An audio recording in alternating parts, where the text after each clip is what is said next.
Hi, Kirby Woods. Pastor Calvin here with this week's devotion. Today we find ourselves in 1 Chronicles chapter 12, verse 32. Now, contextually, David has just been coronated king over all the tribes of Israel. And each of the tribes are sending men to populate his army. Verse 32 says, "Of the men of Issachar, sons of Issachar, who had understanding of the times, to know what Israel ought to do, their chiefs were 200, and all their brethren were at their command." I've always found that fascinating, that it mentions a lot of things about a lot of the different people that were coming to populate the army. But of the sons of Issachar, these were men who understood the times and knew what Israel should do.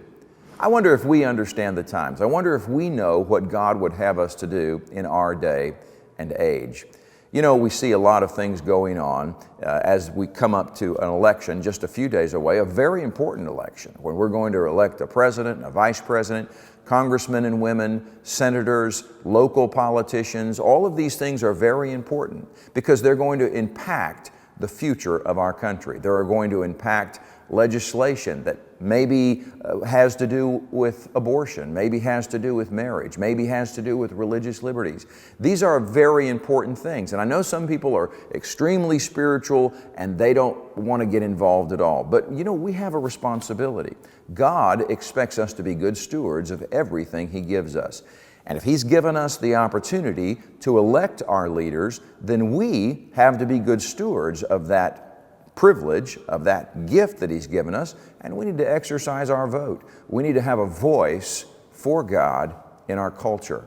Now, I want to invite you this coming Sunday to Kirby Woods Baptist Church because we're going to be taking a text from Scripture and we're going to be talking about what the times are, how we can understand the times, and what it is God's people should do during these very challenging days in our nation.